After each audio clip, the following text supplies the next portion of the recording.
Hello, my name is Olurotimi Osha. I like talking about American presidents, and U.S. history, and I take the opportunity to discuss, my current uh, experience with public corruption. Pivoting on, as I call it, subordination of perjury and fraud upon the courts and malicious prosecution and color of law violations, superintended by Judge James Bonifant of Montgomery County Circuit Court in Maryland. So today I want to just quickly talk about, and I'm sort of giving updates on my experience. Um, and I have a law degree from George Washington University Law School. It's a Doctor of Law degree. However, I have to give that disclaimer. This does not, well, whatever I say does not constitute legal advice, and I'm not licensed to practice uh, law.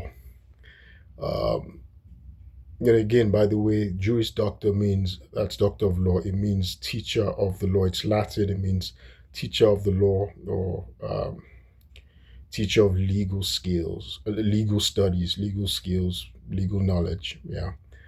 Um, Today, I want to talk about abuses that I've been experiencing, and I realize other people, other indigent people, other marginalized members of the marginalized communities in the United States, specifically Maryland. I haven't seen what happens in other places, but there have been these abuses in Montgomery County Circuit Court by a judge who has been perpetrating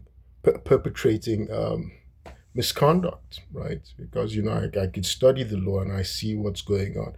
The Sixth Amendment says that we have a right to counsel, right? We have a right to counsel in all criminal prosecutions, right? Um, and it's an absolute right. So you can only waive that right. That's a defendant has to can only waive it knowingly, involuntarily. In Maryland, through inaction, one can waive it through inaction. Um,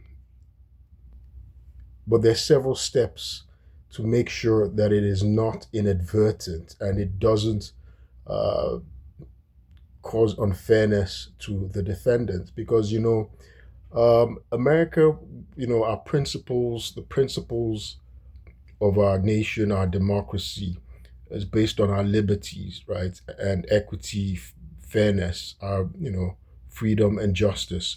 In the Declaration of Independence, we see that amongst the very significant, salient grievances that um, Thomas Jefferson enumerates, right, in the beautifully scripted text, right? That's the Declaration of Independence, authored by Thomas Jefferson mainly, um, where grievances concerning the King of England's obstruction in the administration of justice, complained about established using mock trials, right, against soldiers who had killed the inhabitants, of the people, complained about, the independence of the, you know, judiciary, right? So you see, our court system, the judiciary is very important. And so when we established our constitution, right, um, the founding fathers created three separate organs of government, right? The executive, um, the first article created the Congress, lawmaking body, which is bicameral, right? Made up of the Senate and the House of Representatives. And then the executive, right, led by the president, who enforces the laws, executes the laws, implements, mean the same thing. And then there's the judiciary, right, the custodians of constitutional rights of the people and interprets the laws, right? They don't have enforcement power, but we trust our justices, our judges. So when they're co-opted or when they're corrupt, it is it desecrates the meaning of American democracy, right? Now, when I see the abuses of Judge James Bonifant, so our judges sort of have power because the people, we trust them. Judges don't have, the courts don't have an army. They don't have a police force. Yes, they have a sheriff in the court, but they're very little. They're very minimal. What can they do if the a president decides, or even a governor decides to command a whole army or national guard against it? They can't do anything, right? In defiance. So what the courts, our judiciary, our judges really have is the respect and the trust of the people, that these are ethical people. Our judges are ethical. Now I'm sitting and watching a judge who's unethical. That's Judge James Bonifant. And there's no transparency in his discipline. He's not held to account. And I'm there and I watch this judge gaslight me, do corrupt things, do all these antiques, dilatory antics, promotes a malicious prosecution against me in order to obstruct justice, right? If I'm somebody who's legally trained, I have a law degree, my level of education, I have the sort of profile that I have, and I cannot uh, get uh, the respect and dignity from a judge who's supposed to uphold my rights, my constitutional rights, who's supposed to respect the notion that I'm innocent until proven guilty, the presumption of innocence, that I have rights, right, unalienable rights, have rights of the accused, rights to a defense, right to be heard. He violates these things. If I cannot get this, and I respect him, of course, I have to. The judge presides over the courtroom, and he's he's like he's like a president in the courtroom, right? He's the head of the courtroom. He directs the courtroom. But the thing is, he's not supposed to be a dictator, a despot, or an autocrat, right? An authoritarian abusing his power. As it said, power corrupts, and absolute power corrupts absolutely. He still has checks because his actions are supposed to be reviewed like a judge. The judge, I can report him to the Commission on Judicial Disabilities in Maryland. But it's bad when they're just a clique of buddies who rubber stamp one another's bad actions, and they're just like a token body, right? Ineffective, just their actions just perfunctory, and there's no substance to what they're doing. I don't know. Like an old boys network, they overlook the significance of criminal conduct, disturbing criminal conduct amongst our judges, right? I'm experiencing, I am witnessing criminal conduct in the court of Judge James Bonifant, right? Public corruption. My family's seeing it. My friends are seeing it. People are watching because people know my character, right? People know my character. But this judge is trying to use racism, the racism of Montgomery County, that where they have, where it's an environment where blacks are just uh, presumed guilty by virtue of their skin color. They're presumed to be criminals. The trope of the boogeyman, the black boogeyman, right? The dangerous black man. This is what he's trying to use. And you see, that's the reason why you see the abysmal incarceral the incarceration rates of black people in Montgomery County, Maryland. So anyway, what I want to talk about is how Judge Bonifant, has been trying to impede my right to effective counsel. He's tried to do that. There was a time when I had a black female attorney. The way he disrespected this woman was so. He talked to her like she was an ignorant girl. Yeah, I saw it was not the same way he was treating the white male when I had a white male attorney. My white male attorney never lost the motion that he filed with Judge James Bonifant. The black, the black female, on the other hand, oh my gosh, the judge, he looked, if they should record, I hope they record those courts, the court proceedings on camera so people can see the way he treated her disdainfully, the black female. Very disdainfully and disrespectful. Gaslighting her. Somebody who had already filed her appearance. I remember the first day she appeared on my behalf. She was quick. Initially, I liked that okay, it was a black female. I was happy that okay, she understands, she's going to advocate for me and all that.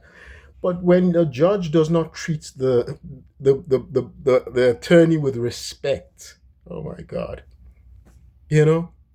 she had already made appearance, because I went to file for a public defender. The NAACP advised me that, okay, look, fire that white guy. He's not really your attorney. He's a nominal attorney. He's really representing Jide Wariri, the man who paid him, the man who committed perjury. And I'm going to do another video discussing the perjury and the fraud of Jide Wariri. But is Jide Wariri Judge Bonifant's friend? I don't know. I know two of his kids, attorneys, licensed to practice in Maryland. So maybe that's what's up. I really don't know why Judge Bonifant has been, proceeding, obstructing justice in this malicious prosecution that should have been dismissed, has no merit, violating my constitutional rights. So this person, she's a black female attorney. She had already filed her appearance, by November 14, November 15, 2023 in both cases. She called me because the prosecutor at the time, Theo Zumwalt, was piling on cases, piling on charges. Judge Rachel McGuckian had told her on October 26, 2023 that, okay, she needs to provide a bill of particulars. My attorney that was representing me, the white male, every motion he filed, he won. No, he was respected in courts. Apparently they were like, this guy is a very respected whatever, But the thing is, he was doing everything to defend that guy, Jide Wariri, the man who committed fraud on the court. And then my attorney went to go and make misrepresentations that I didn't know what was going on. And it was continuing with Jide Wariri's fraud that, okay, that this guy is delusional. He doesn't know anything and he shouldn't don't let him talk in court. So he was lying. But every motion he filed with the judge approved it. The judge talked to him with respect, everything, right? So my attorney told the judge that, that the state had failed to file a bill of particulars regarding assaults because, I've done a video regarding that, there are forms of assault, the modalities. And so for defense strategy, you need to be able to know what type the state is talking about so you can address the elements. If it's a battery assault, then, make sure the elements of battery are met in your defense. If it's an intent to frighten assault, you make sure that all those, you can check all the elements in your defense as well, in your strategy. So the judge was a female judge, Judge Rachel McGuckian, goes that, the prosecutor had to provide the bill of particulars, and she was indicating, that she'll be dismissed, the case will be dismissed, having no merit, right? Instead, the Zombo comes back on October 31, 2023, and then piles on charges, files a new entrance, right, of the case with 6 new charges. All no merit. They're saying, okay, we haven't even seen any assault. My attorney is arguing, isn't that counterintuitive? Isn't that irrational? My attorney saying on one, because it was initially one charge of assault, and I can read you the case number, the fraudulent case number, C15CR230000731, right? He's saying that, look, this one assault, he's looked at the body cams of what was it, over 30 police officers or whatever that came to invade my home without an arrest warrant, right? That he doesn't see any assault. None. He doesn't see one assault, one battery. He doesn't. What's she talking about? Assault. He said the only assault he sees is on me. I was the only one who was a victim of assault. He sees the police battering me. And he's like, miraculously, he doesn't know how all these people raided me. I didn't even touch any one of them. No, nothing. So what does the state mean by assault? Then she comes back and says, oh, that I assaulted 3 more. And still didn't provide how. Still didn't provide the bill of assault, the bill of particulars. Till today, we don't have a bill of particulars. 3 years. So, and the judge has, so the state has just used false charges to defame me, to prevent me from going to work, because the judge said it that he wanted me to lose my job. So so when I had fired this Steve Mercer guy, I'd fired the private attorney that's my false accuser, the depraved Judea, or whether it's dementia he has, I don't know, because he must be delusional for all the things, the fabrications he wrote on the emergency evaluation petition. I could prove that he's a liar. So I fire him, and then, I go immediately, I file for a public defender, because the judge said he had prevented me from working all this while. I was working for the federal government. I got a new position with the federal government, 6-figure at the Pentagon, but the judge said it in court. I still remember October 24, 2023, I was stunned. He said he wants me to lose my job. He said it. He said he wanted me to lose my job. You see, that's an abuse of power, because he doesn't have the power. The state, my 14th Amendment says that, the state can't deprive me of life, liberty, or my property, right, without due process of the law. And he violated that, right? He violated it. So, abuse of power. So my new public defender, black female, immediately she called me and everything. And, I gave her the correction, because initially she made an appearance for just one case, and which people do, because the assistant state attorney, Thea Zommel, had said, well, that she had a superseding indictment. So, but they hadn't closed that first one. So she made an appearance for the C15CR230001303. So I told her, there's another case. You need to be making an appearance for both of them, because she hasn't closed it out. So she did. She immediately made an appearance for that as well. It was already registered in the the case search in their system, right? So she appears in court. We make the appearance in court, and then, but the judge is saying. Then the judge goes, well, I think was it November 20th or November 22nd or so. So she makes an appearance. We went to court. Was it November 22nd or November 20th? So just and then she says that, well, I'm in November. And she's telling the judge that she made an appearance, and the judge is like, "Oh," because the judge was like, "No, she didn't make any appearance." Gaslighting her. The thing was right there, saying, "No, she didn't make any appearance." Blah blah blah. But he was talking to her very rudely. So she was now confused, because she was like, she knew she had made it, and I was like, I told her, because I searched everything, right? I would check. I was researching the case. I saw she had already made the appearance. I was impressed very quickly.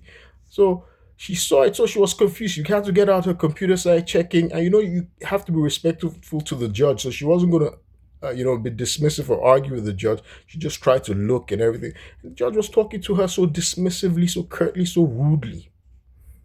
Then eventually, she also told the judge that she wanted me to speak in court to argue my motion, to show that to show I'm competent. The judge said, no. My own attorney, the judge said no. Every time he would do that. So this judge, the day she told him that he has no mental illness, why are you just asking this man to keep doing competency to stand trials? He he ignores her.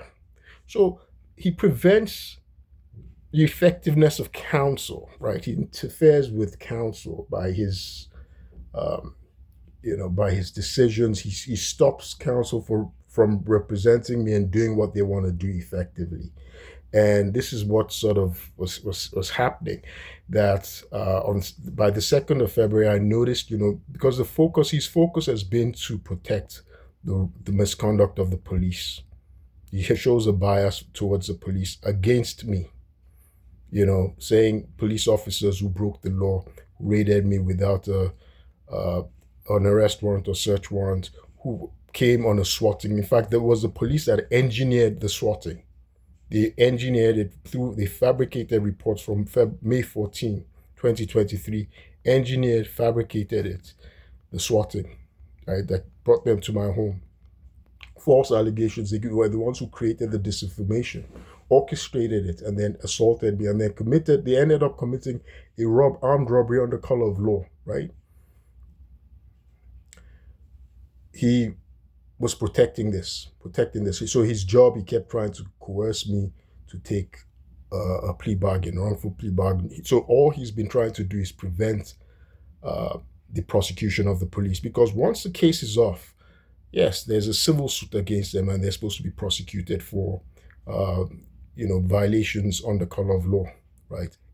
42 USC Section 1983, right? Abuses of law that led to my injury. Right? These are stitches on my head, almost killing me. I was in the hospitalized, and they put me on drip. They treated me. They had to stitch me. Can you imagine? Cut me. Oh my God.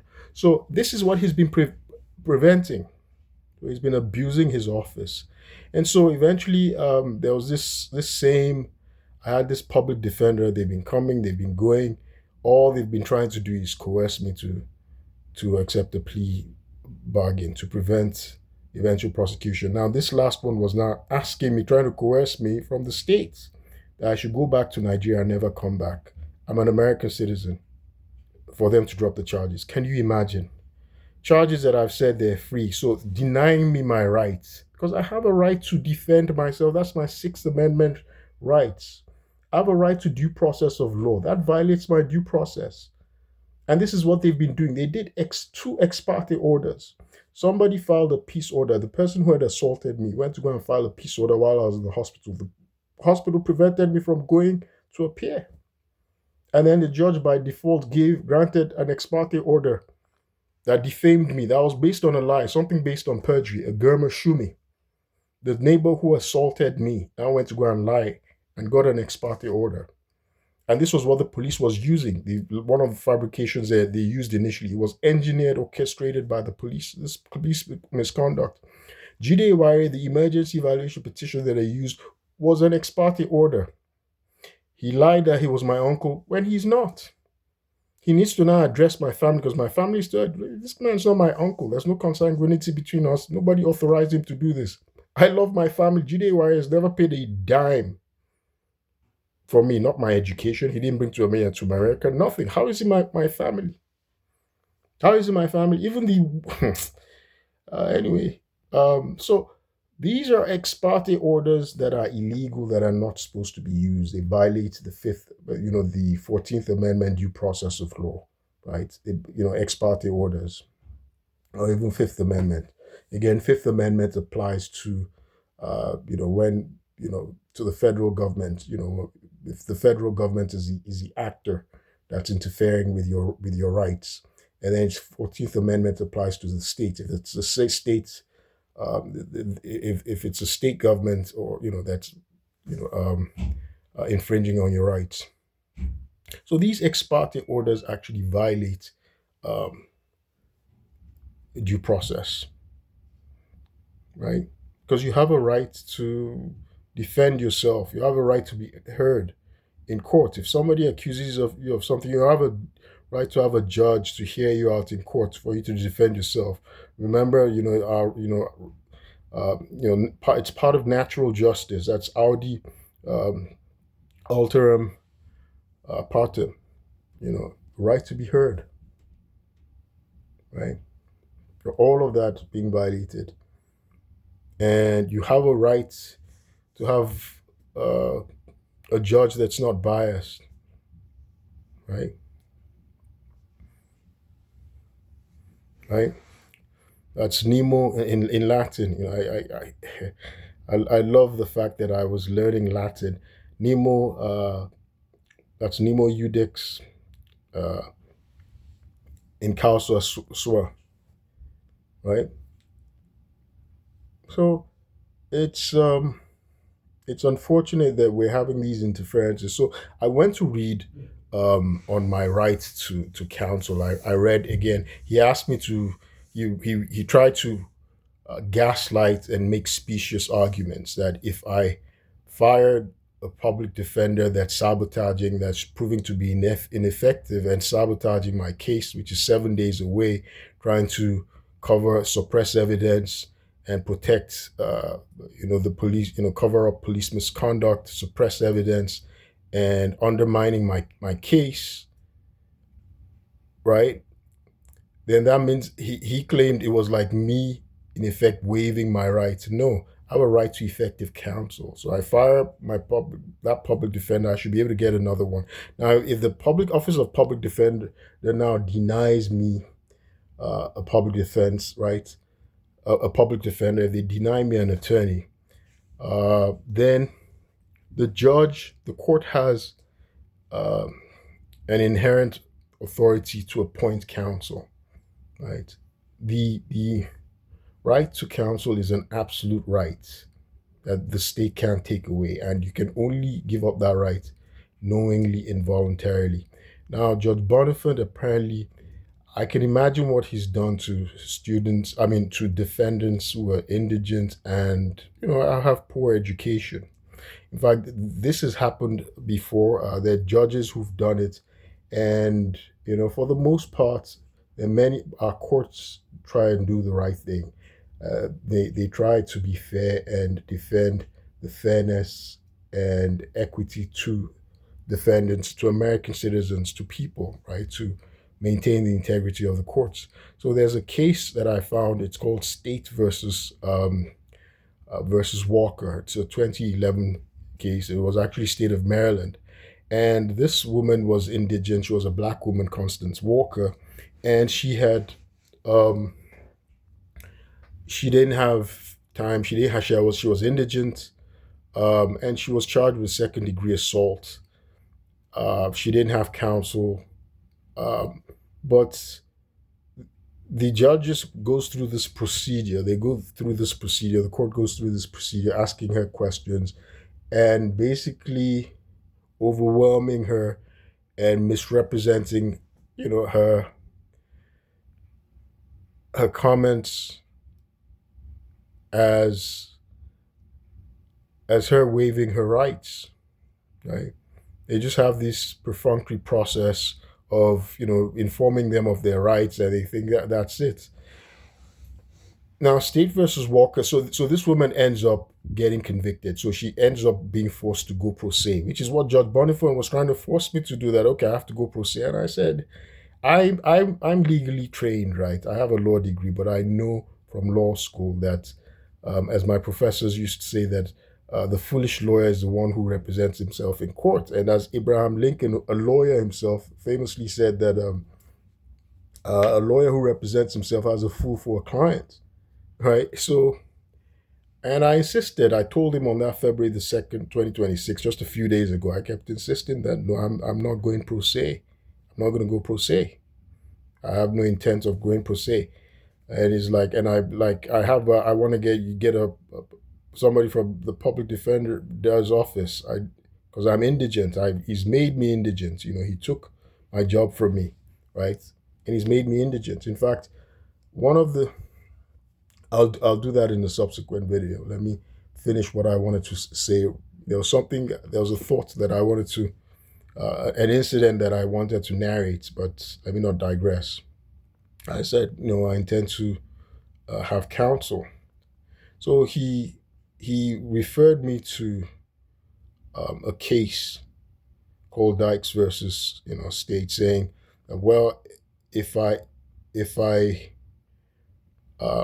reject that one public defender who was already proving ineffective and basically sabotaging my case by her ineffectiveness and malingering, then it meant that I was waiving my right, and I said no, that I have a guaranteed right, and so he referred me to go and read, and he said no, that that's not the case. He said it in court. He said, and he referred me to Dykes. I asked for the case. He referred me to Dykes. That's the name of the case, and I read Dykes. Dykes says we have an absolute right to effective counsel. They didn't emphasize effective counsel. I have an absolute right to effective counsel, and I haven't waived that right. And in State versus Walker, when she was convicted of second-degree assault, and the sentence was incarceration, she appealed her case, and it went, on appeal, her conviction was overturned. That she was forced to go pro se, and it violated her constitutional right, her Sixth Amendment guarantee to have assistance of counsel. And that's because the judge, they failed to give her, a public defender. Even though she didn't have a public defender, there were other things they could have done. There's an inherent authority of the courts to provide counsel, to appoint a counsel that's paid for by the state. The court can do that. Right? She hadn't waived her right. Waiving your right to counsel has to be knowing and voluntary, not through coercion of the courts, of a judge, right? Which is what Bonifant is trying to do with me. He keeps trying to coerce me, trying to control things in a certain way, and he calls me rigid. It's like the pot calling the kettle black. He's so rigid. There's something wrong with him.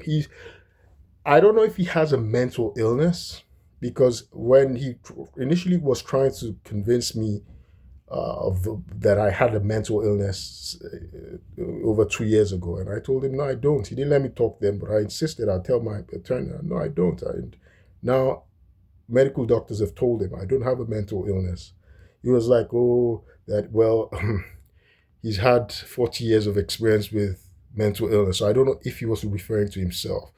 He gets into these uncontrollable rages. He lacks the judicial temperament. It's outrageous, and it's so funny. And I've never found anybody more odious, right? It's just, and one looks at his profile. He's a baby boomer. He never served in Vietnam. He never, I don't know if he was one of those draft dodgers. I really don't know, and he lacks integrity. And he controls the courts in Montgomery County, Maryland. Montgomery County has to do something. He almost appears to be representing racists. Maybe that's what they want. They say there are a lot of the cops in Montgomery County. It's filled with racist cops. So I don't know.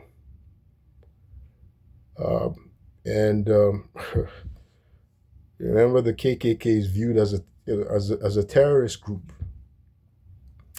So it's very concerning that many people end up in jail just because they're judges who don't observe their constitutional rights, who don't protect their constitutional rights, like Judge James Bonifant.